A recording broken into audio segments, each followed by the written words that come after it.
Hi everybody, it's EK from EK Gorman Designs, and I'm coming in today with exciting new release from Kitty Bee Designs, and this little image is Little Dragon Panda.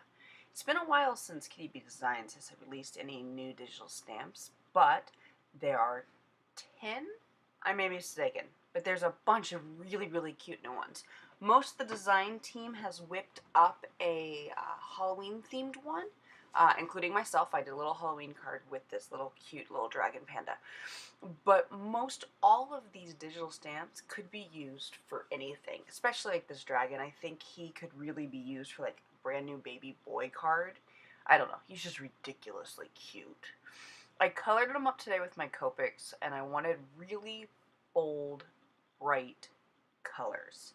So I picked a green combination that I thought would be kind of something special, something, again, bright, something bold, something that wasn't dreary. I tend to I tend to color dragons in a more drab green when I color them, but because he's a cute little panda, I had to go with something bright.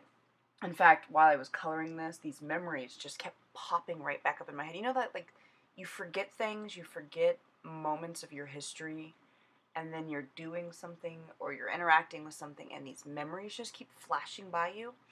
That kept happening while I was doing this, and all of a sudden I remembered what feels like a million years ago. Was probably only 10, but a million years ago, my oldest child, who was maybe 3 at the time, went for Halloween as a little dragon. And in fact, if you go over to my blog, there's a really cute picture of him in his little dragon costume. Well, I went down to the basement and checked our dress-up bin, and the dragon costume is still there. And now my youngest child, because she loves me more than she probably should, threw on the too small dragon costume, was prancing around the house, roaring at everybody. So, I don't know. This digital stamp ended up being something more special than it probably should have been for me, but it reminded me of these sweet little memories of my oldest child. I wanted to create some really great texture on the dragon costume, and instead of using a colorless blender, I pulled out this really light yellow, because a light color will work often like a colorless blender does to create texture. I didn't want to lose the boldness and the brightness of the greens that I'd colored, and if I got too heavy-handed with my colorless blender, which I tend to do, I could push that bright color out. So instead, I used this really light yellow, and it was able to hold on to some of, or at least in my opinion, not that that probably matters for much, but in my opinion, it kept its bright colors. So, just so you know, if you're like me and you tend to be a little heavy-handed, a light color can create really cool effects within your Copic coloring. And if you run out of colorless blender, which I also tend to do pretty regularly, you can always reach for a light colored marker. I don't know, this one was fun. I like Kitty Bee Designs digital stamps because there's lots of ways to color them. Like, there's lots of open space for marker work, lots of open space for pencil work. You're not dealing with just little tiny nooks and crannies. I colored the belly with that same, this is actually the yellow I used to create the texture. So you can see how light it is, but it's still color. And I just kept here I did use my colorless blender, and I actually drew these nice faint little lines, which you can't see in the video, but in real life, his belly has this nice, like, lined texture that I was able to do with the colorless blender. I kept most of the rest of the coloring for this image pretty simple, just darkening out the eyes with two warm grays so that they weren't black, but they were also dark. And I didn't do anything special with them, I just kind of laid some color down and created a little color within the panda's face just by really dropping some shadows and a little tiny touch of cheek color. But I didn't go crazy with the shadows because, again, I didn't want to dull out this green that I'd chosen to use. I wanted it to stay bold, and I wanted it to stay bright and happy. I don't know. Happy was the word I kept. Maybe it was because I was having these fond 3-year-old memories of my baby boy. But I wanted the memories to stay, or the card to stay happy, to stay I go almost innocent. I pulled out my favorite bone color combination, which is these light E40 series.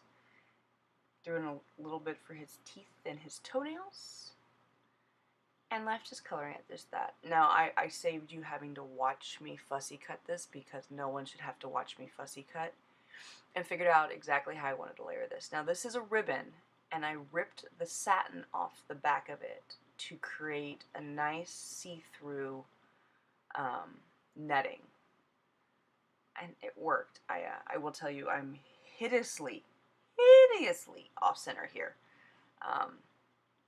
Yeah, didn't even come close to nailing the center.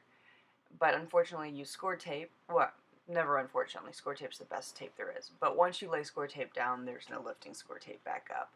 You can sometimes heat emboss score tape and get it to lift, but then you run the risk of burning the paper. I played around with where I wanted the candy corn ribbon, and in the end, on top was where I needed it. And then, of course, had to pull up the tape before I tucked in the tails of my ribbon. Like I said, I knew I wanted a really big layered Halloween card for this, but I also didn't want it to be too fancy and fussy, so I left all die cutting off the table and just trimmed the paper up so that it would leave little borders. I think the ribbon, especially the lacy black spider ribbon, did enough on its own.